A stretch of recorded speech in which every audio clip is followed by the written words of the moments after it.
Shalom.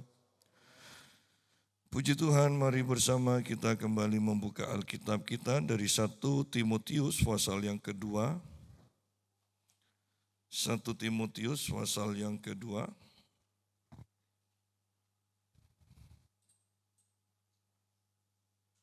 Ayat yang ke-8 mulai. Oleh karena itu aku ingin supaya di mana-mana orang laki-laki berdoa dengan menadahkan tangan yang suci, tanpa marah dan tanpa perselisihan. Demikian juga hendaknya perempuan, hendaklah ia berdandan dengan pantas, dengan sopan dan sederhana. Rambutnya jangan berkepang-kepang, jangan memakai emas atau mutiara ataupun pakaian yang mahal-mahal. Tetapi hendaklah ia berdandan dengan perbuatan baik seperti yang layak bagi perempuan yang beribadah. Seharusnya lah perempuan berdiam diri dan menerima ajaran dengan patuh. Aku tidak mengizinkan perempuan mengajar dan juga tidak mengizinkannya memerintah laki-laki. Hendaklah ia berdiam diri, karena Adam yang pertama dijadikan, kemudian barulah Hawa.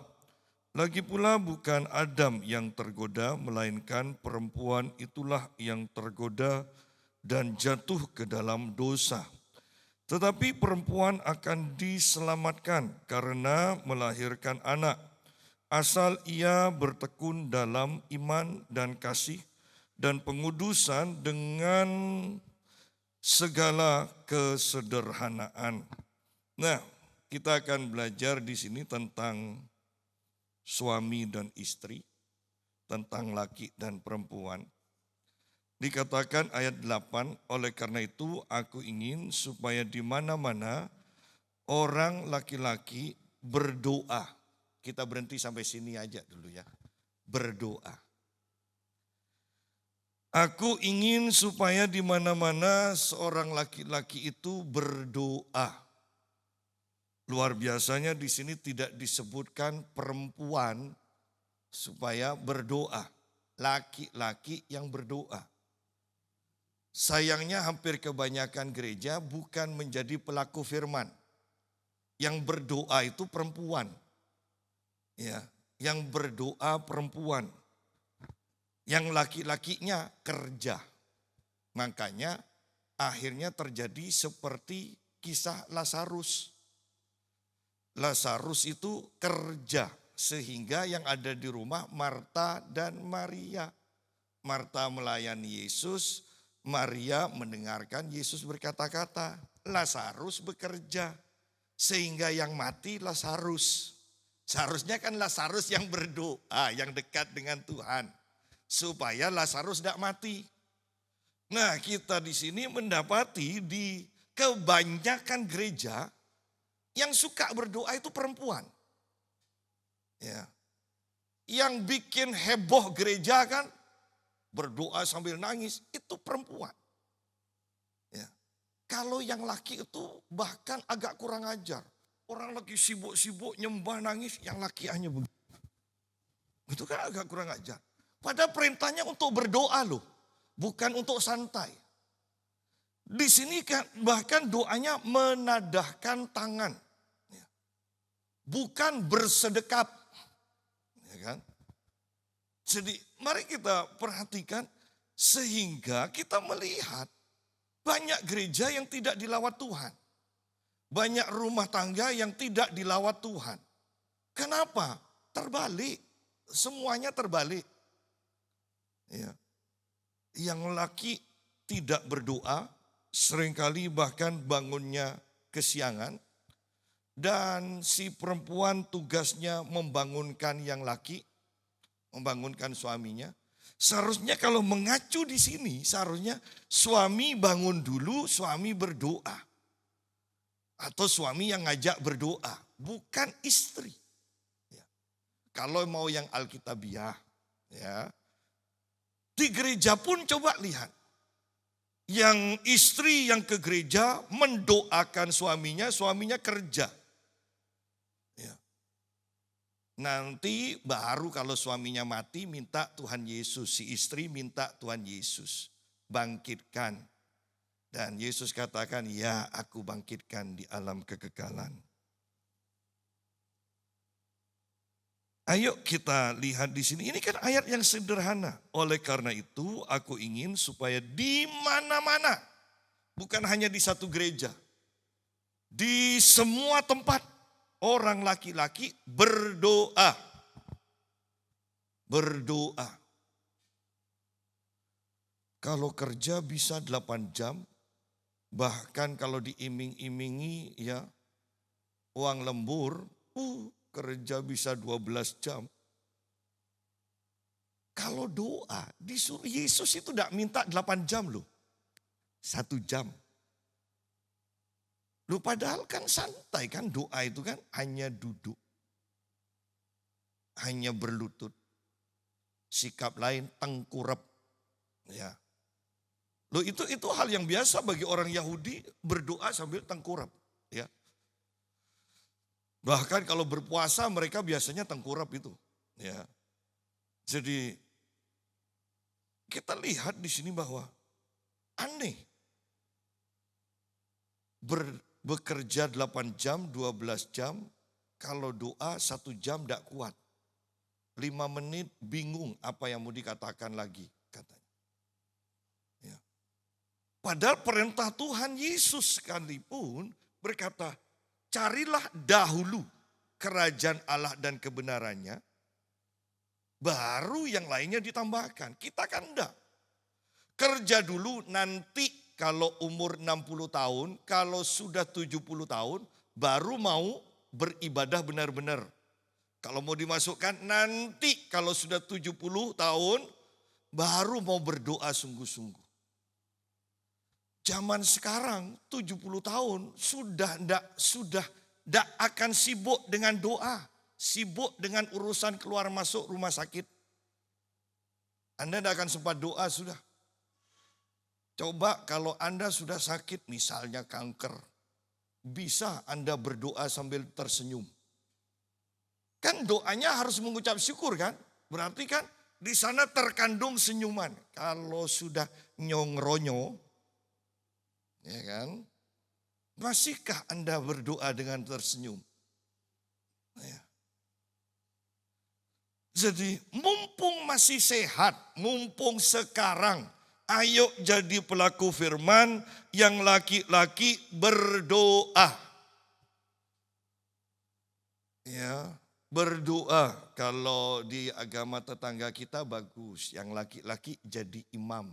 Berarti yang perempuan juga berdoa. Tapi yang menjadi contoh yang laki-laki. Si suami. Bukan yang perempuan. Ya. Tugas saya sudah banyak. Mungkin yang suami berkata, sudah banyak kerja terus. Ya, cari uang, masih suruh doa.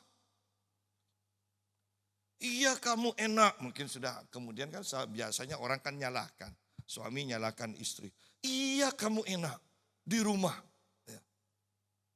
Iya kalau di rumah main HP. Kalau di rumah nyuci sambil jaga anak. Saya sungguh pengalaman saya paling ingat saya ketika tidak punya pembantu awal-awal itu. Istri saya jaga anak, istri saya nyuci, nyetrika. Ya. Duh, anak baru bisa jalan itu kan hebat kan. Didudukkan, bangun lagi. Lari, kejar, dudukkan. Kita duduk juga, bangun lagi. Saya katakan, Vin, tukar aja. Saya yang nyuci, saya yang nyetrika. Tidak apa-apa walaupun itu tidak layak laki-laki lakukan. Tetapi saya lebih tenang kalau sudah duduk, ya duduk. Ya kan? Kalau ini duduk, berdiri, lari, duduk lagi, berdiri, lari. Ya. Saya menyerah. Makanya yang bapak-bapak jangan katakan, iya kamu enak di rumah. Iya kan? Tidak kerja. Oh, kamu enak yang laki-laki kerja menghasilkan uang. Yang wanita kerja tidak menghasilkan uang. Ya, untungnya Tuhan kasih penghargaan. Lama-lama jadi lebih daripada pemenang. Si suami harus nyetor ke istrinya. Ya. Jadi istri-istri yang suaminya tidak nyetor, ayatnya di kitab Roma. Ya. Anda tidak usah diserang suamimu. Anda baca terus saja. Kemudian Anda merenungkan, ya kan? Setelah lebih dari pemenang. Oh ya Tuhan, maksudnya lebih daripada pemenang. Aku percaya suamiku bekerja dan aku yang akan menerima uangnya. Anda harus renungkan sambil mengucapkan di depan suami. Ya. Kalau tidak ngerti tidak apa-apa. Ayo kita lanjutkan. Orang laki-laki berdoa dengan menadahkan tangan. Kembali di sini kita lihat ada yang aneh ya. Sekarang kita melipat tangan. Padahal memang aturan orang Yahudi berdoa itu dengan menadahkan tangan. Berarti minta perkenanan, minta berkat dari Tuhan, ya kan? Bukan melipat tangan. Kalau Tuhan beri berkat, bagaimana Anda menerimanya? Ya. Tidak ada kan Anda minta mau minjem uang aja, masa Anda minta kan begini. Jadi memang menadahkan tangan. Pak, menadahkan tangan itu capek Pak. Kata Om Isa, berlutut saja itu geringgingan. Sehingga kalau sudah geringgingan dia katakan lutut, engkau harus tetap berlutut. Engkau harus tunduk pada saya. Kalau kita tidak apa-apa, sidang jemaat tidak usah merasa bersalah. Pendetanya aja tidak merasa bersalah kok. Kalau geringgingan ganti posisi, iya kan? Diluruskan, ditekuk lagi, diluruskan, iya kan? Tapi kalau Om Ishak Leo almarhum tidak seperti itu. Kalau dia sudah berlutut, dia tidak akan bergerak selama 2 jam. Dia akan terus dalam posisi seperti itu. Ya. Nah, laki-laki harus berdoa dengan menadahkan tangan. Bayangkan seringkali kita melihat, mendengar, bahkan mungkin mengalami sendiri. Ternyata si suami lepas tanggung jawab, menyerahkan tanggung jawab yang besar ini kepada istri. Sehingga banyak rumah tangga menjadi kacau. Ya. Tatanannya menjadi kacau. Akibatnya kita akan melihat banyak masalah di dalam rumah tangga. Orang laki-laki berdoa dengan menadahkan tangan yang suci. Oleh karena itu saya bahkan sudah berkata, Indonesia ini hanya butuh lawatan Tuhan. Untuk diubah oleh kekuatan tangan manusia, itu sudah tidak mungkin. Bagaimana dengan korupsi? Bahkan tidak usah korupsinya, sitaan dari korupsi yang ribuan triliun itu lenyap entah kemana. Itu kan Anda bisa bayangkan itu. Mau dijadikan apa negara ini? Siapa yang bisa membenahi? Kecuali lawatan Tuhan. Bagaimana lawatan Tuhan terjadi kalau yang laki-laki tidak berdoa? Enggak Pak, bangsa Indonesia itu laki-lakinya berdoa. Oh iya, tapi menadahkan tangan yang suci atau enggak? Anda masuk bekerja aja butuh orang dalam. Artinya orang dalam Anda harus sudah nyuap. Dari awal sudah nyuap. Nanti harus terima hasil juga. Hasil suapan. Bagaimana Anda akan menadahkan tangan yang suci? Bagaimana Indonesia akan berdoa kepada Tuhan? Saya mau katakan lepas agamanya apa saja. Bagaimana bisa menadahkan tangan yang suci? Kalau dari awal saja sudah suap menyuap. Kalau bukan karena Tuhan yang melawat Indonesia, saya mau katakan, Indonesia tidak akan selamat. Indonesia tidak akan berubah. Butuh tangan Tuhan yang harus bekerja di dalam Indonesia. Ketika hadirat Tuhan turun karena doa-doa orang-orang yang beriman. Ingat kebangunan rohani demi kebangunan rohani yang kita sudah pelajari. Bahkan orang di luar gereja pun itu bisa tiba-tiba merasa berdosa kalau Tuhan sudah beracara. Ingat Charles Finney, pengalaman Charles Finney. Dia mau mengadakan KKR saja. 20 kilometer sebelum Charles Finney itu sampai ke tempat untuk mengadakan KKR. 20 kilometer sebelum Charles Finney sampai, orang-orang sudah dilawat Tuhan. Dan kita sungguh-sungguh mengandalkan Tuhan untuk ini terjadi lagi. Karena kalau tidak,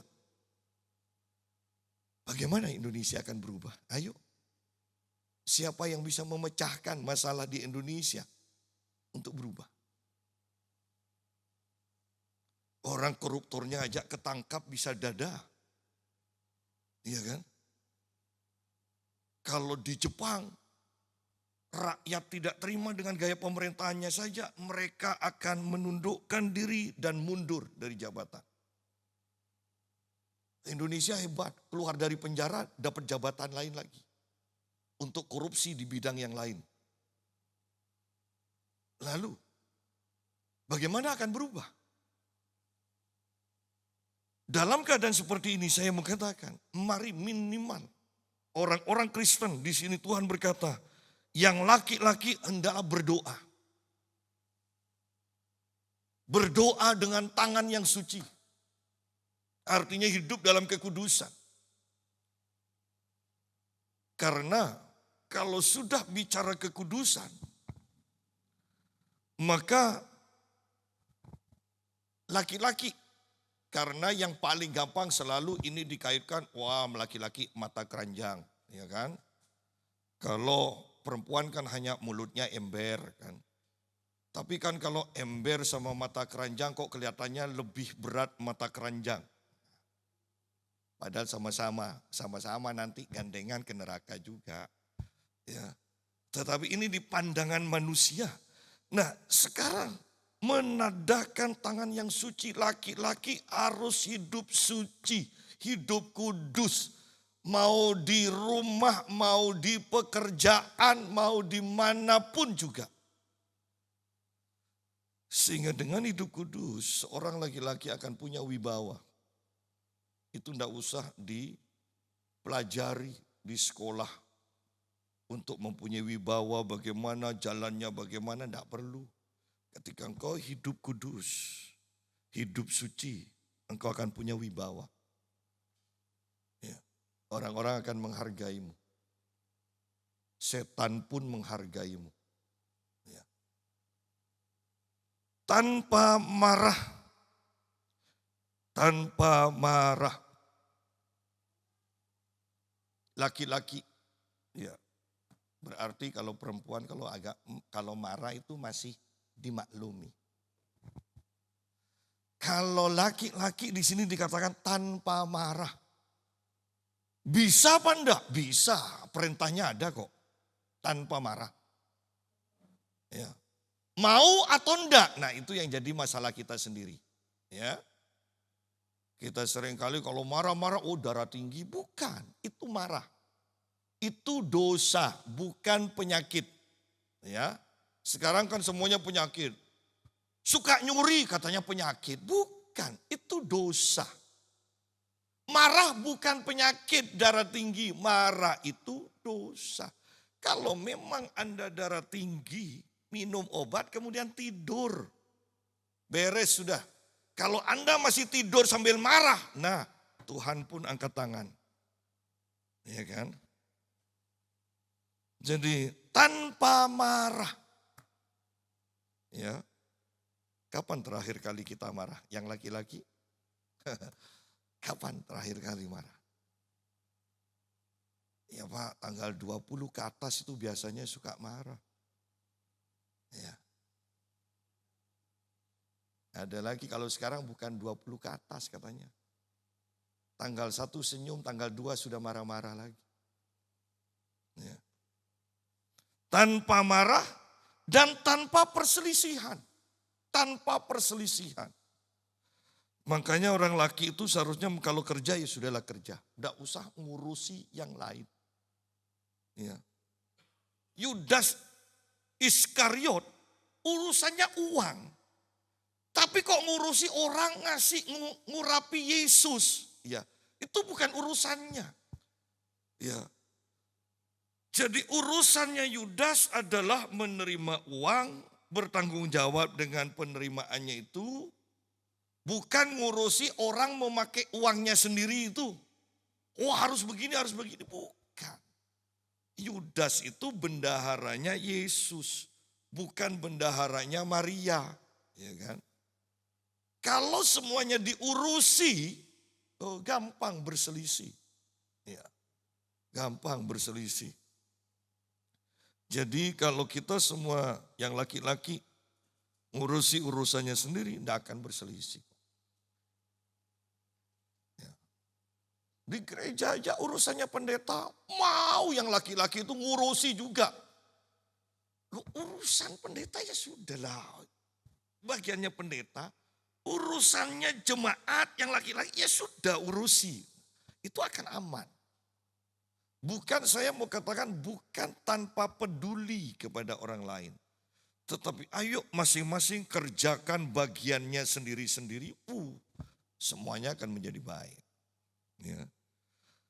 Kemudian masih tentang laki-laki. Kalau di 1 Timotius ini langsung mengarah kepada perempuan. Coba 1 Petrus pasal yang ketiga.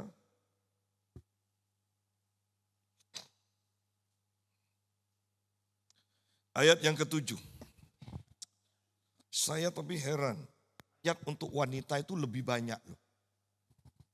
Coba lihat di dalam 1 Timotius pasal 2 itu wanitanya banyak ayatnya. Di kitab 1 Petrus pasal 3 pun itu untuk suami hanya 1 loh. Ayat-ayat lainnya untuk wanita lagi. Kelihatannya yang laki ini lebih gampang diatur ya. Walaupun untuk urusan yang laki-laki itu soalnya masalahnya hanya 1 aja. Doa dan tidak mau doa. Itu aja. Ya.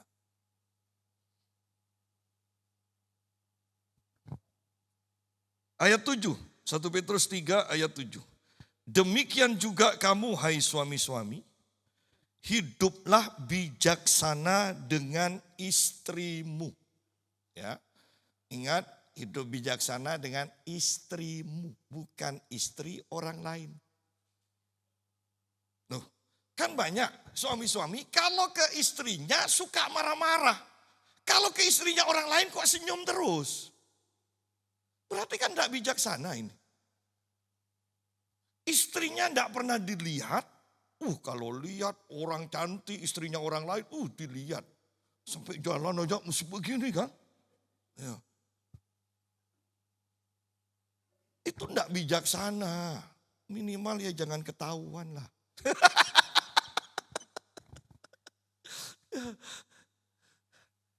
Ayo coba yang setiap pagi suami melihat muka istrinya dan mengatakan, "Duh cantik ya walaupun sudah agak kendor." Ya kan agak kendor. Anda kalau sudah 50 tahun ke atas coba istrinya sambil ditarik-tarik gini. Cantik mamanya tidak tahu senyum. Padahal cantiknya karena ditarik sama suami. Tapi yang saya mau katakan, masihkah Anda melihat istri Anda setiap pagi?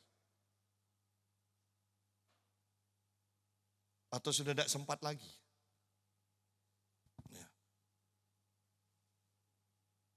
Hiduplah bijaksana. Suami kalau mau bijaksana, kalau istri Anda sudah bobotnya naik, jangan katakan terus terang, pura-pura tidak tahu. Itu bijaksana.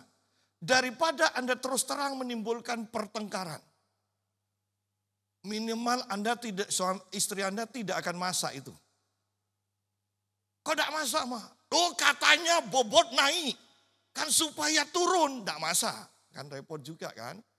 Ya. Saya selalu katakan, orang itu kok masih mau kawin 1, 2, 3, 4. Istri itu udah usah nyari lagi, pasti nambah. Iya. Bisa-bisa Anda dapat 2 dalam 1 loh. Iya.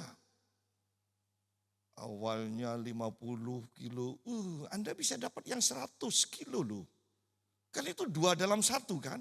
Kok masih mau nambah gitu loh. Ya. Hidup bijaksana, ingat bijaksana ini berkata-kata yang tepat pada waktu yang tepat pada orang yang tepat. Ya, itu bijaksana. Ada hal-hal yang tidak perlu diucapkan, itu bijaksana, bukan berbohong loh. Ya, bukan berbohong. Mama kok cantik. Walau sudah umur 50 tahun kok masih cantik. Iya, dilihat dari iman dalam hati. Ya kan? Dalam hati. Yang kenyataannya tidak usah diucapkan. Itu akan menimbulkan pertengkaran. Ya. Ayo perhatikan di sini, suami, hiduplah bijaksana dengan istrimu sebagai kaum yang lebih lemah. Ya.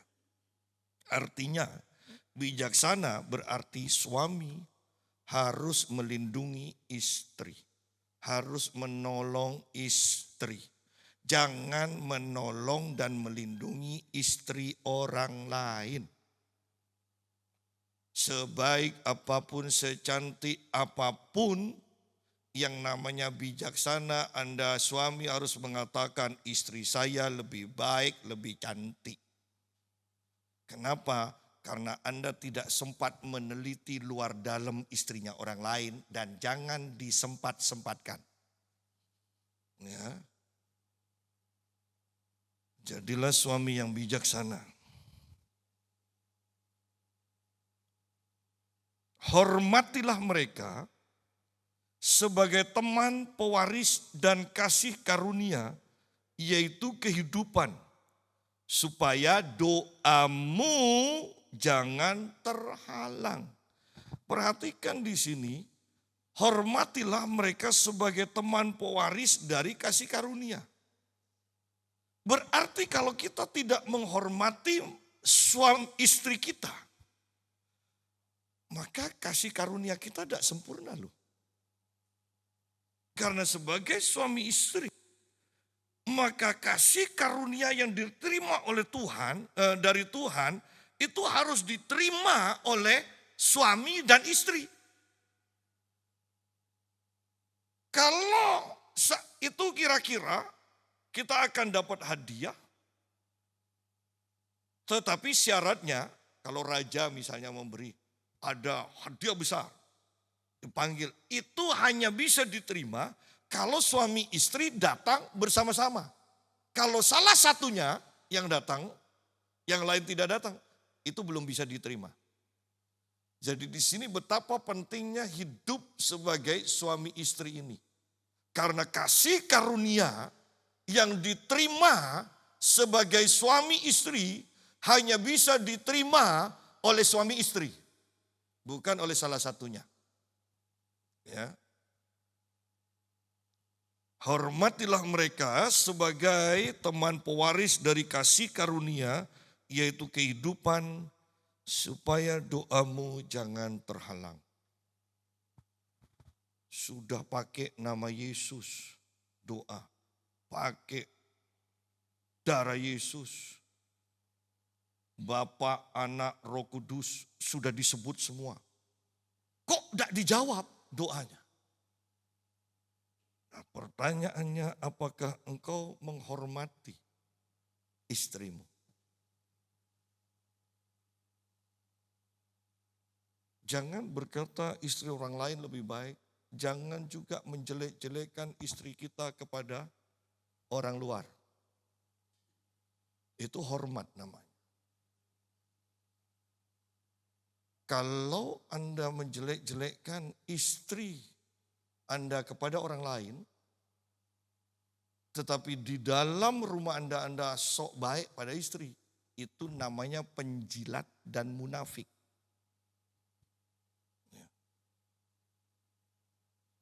Jadi mari kita belajar bahwa ternyata doa yang dijawab adalah juga didasari oleh kehidupan sehari-hari kita. Dan di sini mengarah kepada hubungan suami istri yang sehat. Ya, hormatilah. Seringkali laki-laki sebagai suami itu tidak menghormati istri. Merasa sebagai yang lebih daripada istrinya. Padahal di sini dikatakan teman pewaris, teman. Tidak ada yang lebih tinggi, lebih rendah kalau sudah teman itu. Makanya istri itu diambil dari tulang rusuk. Bukan tulang telapak kaki. Jadi ini untuk suami. Untuk laki-laki berdoa dengan tangan yang suci. Tanpa marah, tanpa perselisihan. Terutama berarti kan marah dan berselisih dengan istri. Kalau memang berselisih, Anda harus buat perjanjian seperti kitab Efesus. Jangan sampai matahari terbenam sebelum amarah kita itu surut. Ya. Jangan dipendam. Nah, kembali kepada pembahasan kita 1 Timotius pasal yang kedua ayat 9.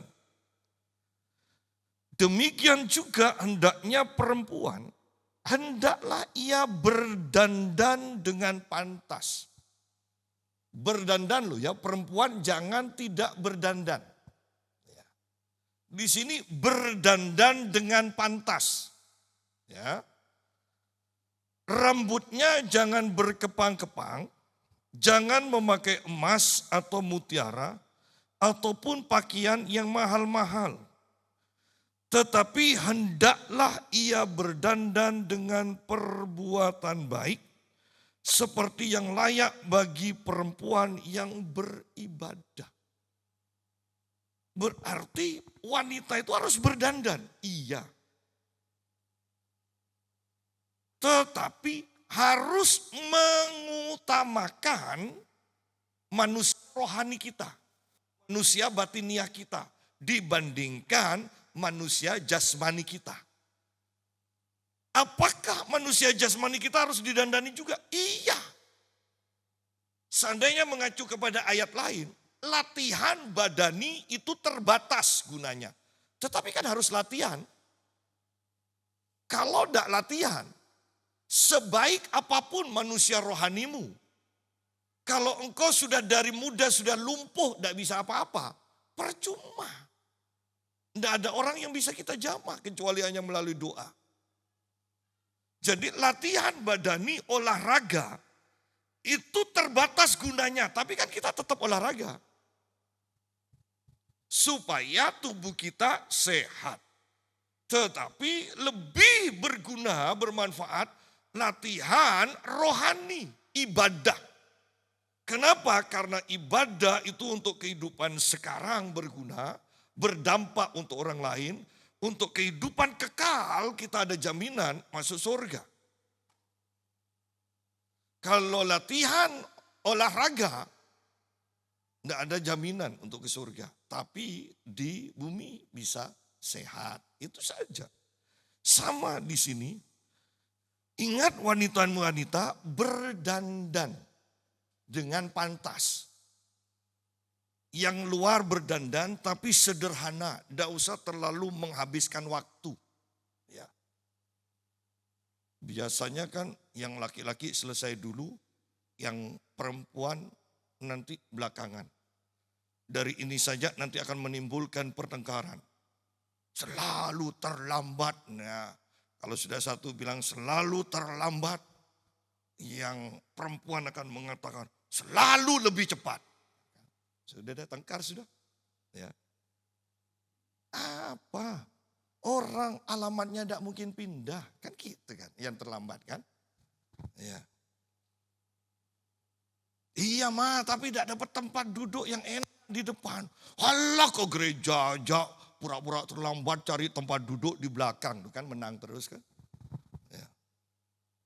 Jadi jangan berbantah. Di sini dikatakan, ayo berdandan. Jangan sampai bangun tidur langsung hanya cuci muka, ya ganti baju ke gereja. Jangan. Berdandan, tapi yang pantas. Ketika hidup kita benar, ketika manusia rohani kita benar di hadapan Tuhan, berdandan sederhana saja, orang akan melihat kita penuh wibawa, dandanannya pantas, iya kan? Anda perhatikan begini saja, tanpa merendahkan, orang desa, Anda kasih lipstik suruh berdandan, Anda itu rambutnya dengan warna ungu, biru, ya kan? Anda kasih kalung emas yang besar yang 2 kilo, ya mau pakai apapun juga, ya pakai sepatu bot, coba Anda akan lihat, kok lucu ya, nagras jangan. Ya. Kenapa? Sedangkan Anda lihat bintang film, artis yang negro kan jauh lebih hitam daripada orang desa di Indonesia kan. Kalau orang Indonesia tidak berani, sudah hitam mau pakai warna orange atau merah, tidak berani. Tapi kalau orang negro, mereka berani. Tetapi yang kita lihat, loh kok cocok ya? Kok tambah cantik, kok tambah ganteng?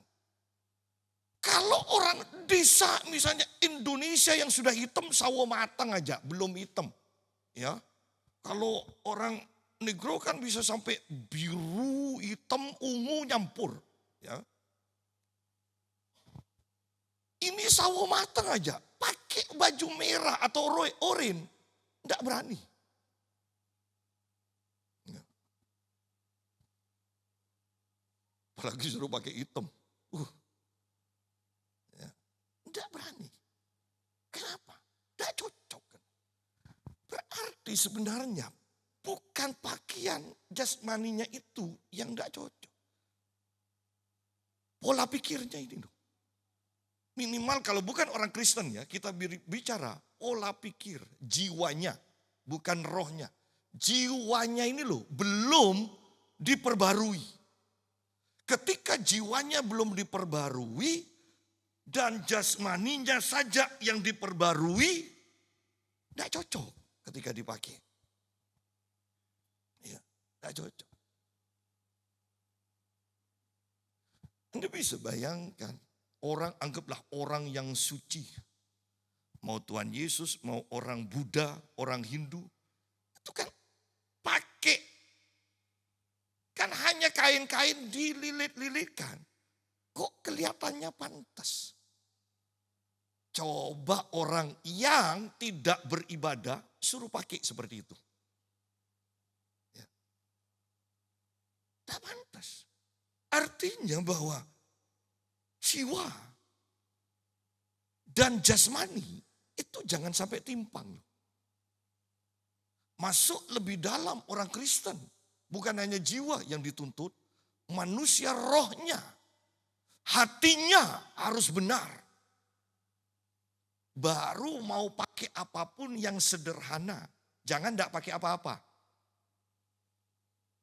Pakai yang sederhana pun kelihatan pantas. Ya. Jadi mari kita pikirkan ini. Jangan sampai sebagai hamba Tuhan atau orang Kristen atau apalagi hamba Tuhan merasa tidak pede kalau tidak pakai pakaian mahal. Wah ini lebih parah lagi, ya.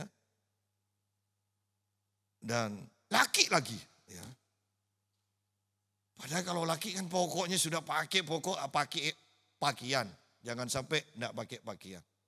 Ya. Di sini kita lihat di perempuan ayat 9 lagi. Demikian juga hendaknya perempuan, hendaklah ia berdandan dengan pantas, bukan tidak berdandan. Ya. Luarnya boleh bagus tetapi dalamnya harus lebih baik. Itu manusia yang rohani. Dengan sopan dan sederhana. Sopan. Ya. Dengan sopan dan sederhana. Seringkali sekarang pakaian kita kan, pakaian orang-orang banyak tidak sopan. Ya. Bahkan ke gereja bisa berani sambil angkat tangan padahal lengannya tidak ada lengannya bajunya kan. Itu kalau belum rapi kan lucu juga dilihat. Iya kan, kalau belum rapi atau agak hitam kan ada yang hitam kan. Demi Tuhan dipermalukan tidak apa-apa. Bukan demi Tuhan dipermalukan. Anda mempermalukan diri sendiri. Coba pakaian yang pantas. Kalau beribadah itu pakaiannya seperti apa yang pantas. Kan kita tahu. Kalau soal pakaian ibadah, pakaian pesta, pantas tidak pantasnya tidak tahu, repot sudah. Ya. Itu agak mengerikan. Saya pun kalau fitness, ini pergi ke fitness atau ke masjid saya pikir. Kalau di Pamekasan kan nge-gym aja pakai jilbab loh. Lengkap berondang-beronding gitu kan. Ya. Saya tanya, loh kamu badanmu itu kurus atau enggak, berhasil atau enggak kan enggak tahu kalau pakai daster terus. Ya. Saya sampai katakan, kamu itu pakai jilbab. Tapi dadanya ketat. Saya katakan, saya tidak mungkin terangsang loh lihat rambutmu. Oh iya kan? Laki-laki kan tidak mungkin kan terangsang lihat rambut. Sudahlah sebagus apapun rambutnya, tidak mungkin. Tapi yang di sini separuh kelihatan atau ketatnya. Saya sampai katakan kalau kamu memang memakai jilbab, pakai yang longgar semua dong, jangan yang sekalian. Jangan dari sini ketat semua, di sini ditutupi. Nge-gym lagi. Anda bisa bayangkan kalau sudah seperti itu nge-gym. Kalau musim panas.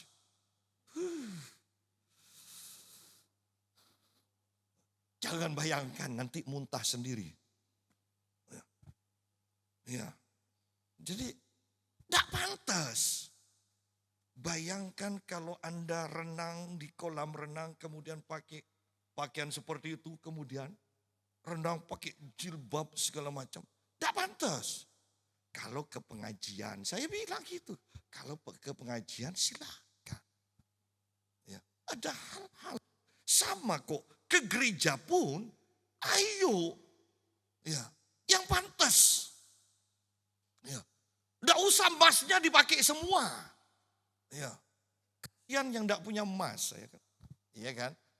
Anda hanya menimbulkan kecemburuan antar jemaat. Tetapi ayo kalau ke gereja pakaian yang pantas. Enggak usah pameran emas, pameran tas. Kalau di Pamekasan di kota kecil enggak kelihatan. Kalau di kota besar itu kelihatan loh. Di gereja itu akan timpang sekali. Ya. Kenapa? Karena pendetanya enggak ngajarkan yang benar. Karena pendetanya juga bersaing. Ada satu gereja dulu sebelum meroket turun. Dulu. Itu ibu pendetanya ya kalau tiap ibadah itu harus naik ke atas. Rambutnya Anda ngerti kan ibu-ibu kan? Ya. Kalau sudah rambutnya mulai rontok itu kan tinggal sedikit harus dibuat ngembang supaya kelihatan banyak. Dan bagian wanitanya, panitia itu harus seperti itu juga. Ada satu cerita ke saya. Saya Pak, saya tidak ke salon. Tahu Bapak, saya dipanggil sama ibu gembala saya. Coba lihat fotonya. Bagus kan? Ya bagus. Sayang ada kamu rambutnya tidak sama. Loh, sampai seperti itu. Ya. Ini hanya acara Natal. Tidak dibuat naik ke atas. Jadi masalah. Ya. Oh itu ngeri. Gembalanya bersaing dengan jemaatnya. Jangan. Berdandan, sopan, sederhana. Bayangkan jadi panitia Natal harus dikembangkan terus atau bahkan ibadat tiap kur harus dikembangkan. Itu ke salon berapa untuk mengembangkan? Karena kalau sendiri kan itu tidak bisa. Seperti buat adonan yang tidak jadi kan. Donat ngembang, kelpes boleh. Ya. Padahal saya lihat, saya heran ibu-ibu itu. Kok seneng ya rambutnya dibeginikan. Ya. Itu zaman kenabian gini kan repot. Kalau doakan tidak boleh itu. Itu harus dainya pelan-pelan. Jangan sampai nyentuh rambut. Kalau enggak 150.000 ini Pak Yusah. Jadi hati kan repot. Ya. Besar biayanya ibadah di kota besar itu loh. Ya, untuk urusan rambut itu sudah mainnya ratusan ribu soalnya. Bayangkan persembahannya, tidak ada 20.000. Kalau untuk rambut aja ke gereja 100.000 lebih kan, masa persembahan mau ngasih 5.000? Lanjut, jangan memakai emas atau mutiara atau pakaian yang mahal-mahal. Ya, kalau ke gereja, kalau ke pesta, sudahlah silahkan pakai pakaian, mau pakai emas, Anda mau lehernya sampai begini. Ya silahkan. Ya. Tetapi kan lucu juga nantinya kita akan ditertawai. Kalau terlalu over pun orang akan mentertawakan, bukan hormat. Ayat 10, tetapi hendaklah ia berdandan dengan perbuatan baik. Seperti yang layak bagi perempuan yang beribadah. Ya. Jadi kalau mau beribadah, Anda harus perhatikan pakaianmu sederhana, sopan, tetapi harus dandan. Ya. Ayat yang ke-11, seharusnya lah perempuan berdiam diri dan menerima ajaran dengan patuh. Ya. Nah di sini ini akan menimbulkan salah pengertian nantinya, apalagi kalau dikaitkan ayat 12. Aku tidak mengizinkan perempuan mengajar dan juga tidak mengizinkannya memerintah laki-laki. Hendaklah ia berdiam diri. Ada gereja-gereja yang tidak mengizinkan perempuan itu mengajar firman Tuhan. Ayatnya ini Pak. Padahal sebenarnya di sini kenapa perempuan itu harus berdiam diri menerima ajaran dengan patuh. Karena ketika gereja itu dimulai, tidak ada perbedaan antara laki dan perempuan. Lain ketika zaman hukum Taurat. Walaupun dipisah tetap laki dan perempuan. Yang jadi masalah karena ada kebebasan, sama dengan Indonesia demokrasi kebablasan.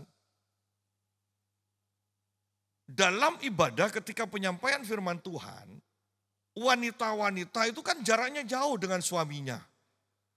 Itu bisa langsung tanya, hei suamiku, artinya itu apa? Nah, jadi ibadah itu kacau ketika seperti itu. Sehingga dibuatlah surat ini.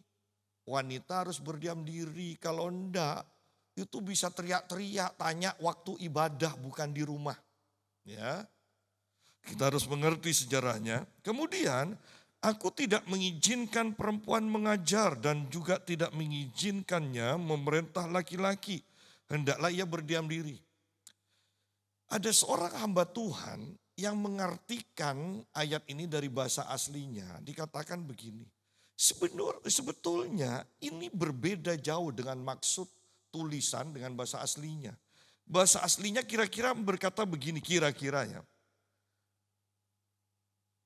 Aku tidak mengizinkan perempuan yang mengajar untuk memerintah laki-laki. Ngerti? Aku tidak mengizinkan perempuan yang mengajar itu memerintah laki-laki. Artinya karena dia menyampaikan firman di gereja kemudian menganggap dirinya lebih rohani, lebih tinggi daripada si suami. Di rumah pun suami harus tunduk. Ya, tidak seperti itu. Ya. Jadi walaupun wanita itu menyampaikan firman di gereja, di rumah harus tetap memposisikan diri sebagai istri. Itu maksudnya sebenarnya. Ya. Jadi kita harus mengerti ini. Kembali kepada 1 Petrus pasal yang ketiga tadi, di sini akan diperkuat.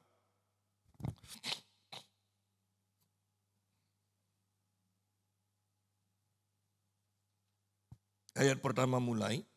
Demikian juga kamu hai istri-istri, tunduklah kepada suamimu. Supaya jika ada di antara mereka yang tidak taat kepada firman, mereka juga tanpa perkataan dimenangkan oleh kelakuan istrinya. Jika mereka melihat bagaimana murni dan salehnya hidup istri mereka. Nah, lihat di sini. Seringkali orang-orang itu ketika bersama dengan suaminya yang belum percaya. Ketika ngomong sama pendeta selalu katakan, Pak Pendeta ini loh injili suami saya. Ya. Atau si istri akan katakan, ayo ke gereja Pak, ke gereja. Supaya diberkati ke gereja. Tapi suaminya tetap tidak mau ke gereja. Kenapa? Karena si istri tidak mau tunduk kepada suaminya. Mau jadi kepala di rumah. Selalu mendikte, selalu menyuruh, selalu merendahkan suaminya. Sehingga jelas di sini dikatakan suami itu akan tunduk, akan bertobat jika melihat bagaimana murni dan salehnya hidup istri mereka di rumah. Tidak usah ngajak ke gereja aja. Sudah layani dengan benar, hidup dengan benar di rumah. Si suami itu akan tertarik untuk ikut ibadah. Ayat 3, perhiasanmu janganlah secara lahiriah, yaitu dengan mengepang rambut. Ini akan menghabiskan banyak waktu. Memakai perhiasan emas akan menimbulkan kecemburuan sosial. Atau dengan mengenakan pakaian yang indah-indah. Anda bukan tampil fashion. Ya kan gitu aja. Baca ayat itu seperti itu. Jadinya Anda akan mudah mengerti. Oh ya. Tetapi perhiasanmu ialah manusia batiniah. Sama ternyata. Petrus dan Paulus sama loh. Padahal soal akhir zaman, soal pewahyuan. Paulus sama Petrus itu agak ada clash sedikit. Ya. Tetapi perhiasanmu ialah manusia batiniah yang tersembunyi dengan perhiasan yang tidak binasa, yang berasal dari roh yang lemah lembut dan tentram yang sangat berharga di mata Allah. Sebab demikianlah caranya perempuan-perempuan kudus dahulu berdandan, yaitu perempuan-perempuan yang menaruh pengharapannya kepada Allah, mereka tunduk kepada suaminya. Lihat di sini. Ternyata dandanan orang kudus itu tidak pernah berubah. Artinya mereka mengutamakan manusia batiniah. Bukan berarti yang jasmani tidak perlu didandani. Tetapi mengutamakan kehidupan yang beribadah hidup kudus, tunduk pada suami. Demikianlah perempuan-perempuan kudus dahulu berdandan. Perempuan yang menaruh pengharapannya kepada Allah. Dikatakan. Jadi penekanan dandan kita harus berbeda dengan penekanan wanita-wanita yang tidak beriman. Jangan sampai sebagai orang beriman, cara dandan kita seperti orang tidak beriman. Sebagai penutup kembali kepada 1 Timotius pasal yang kedua.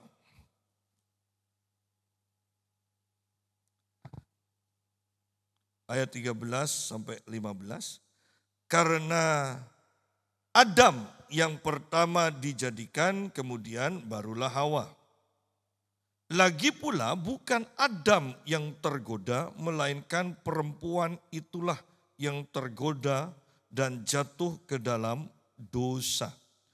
Tetapi perempuan akan diselamatkan karena melahirkan anak, asal ia bertekun dalam iman dan kasih dan pengudusan dengan segala kesederhanaan. Wanita itu harus bertekun dalam iman, dikatakan dalam kasih, dalam pengudusan. Semuanya bisa mengerti kan ini, bertekun dalam iman, dalam kasih, dalam pengudusan dengan segala kesederhanaan. Ini gampang dimengerti. Yang jadi masalah, banyak wanita yang hidup dalam kekudusan, kemudian tidak mau bercinta dengan suaminya. Karena mereka berpikir bercinta itu mengotori kekudusan. Anda bisa bayangkan kalau tidak bercinta bagaimana punya anak. Dan di sini dikatakan, tetapi perempuan akan diselamatkan karena melahirkan anak.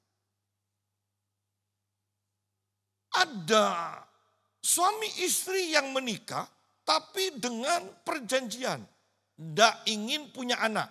Itu tidak benar. Kalau sudah keputusannya seperti itu, pendeta seharusnya tidak memberkati.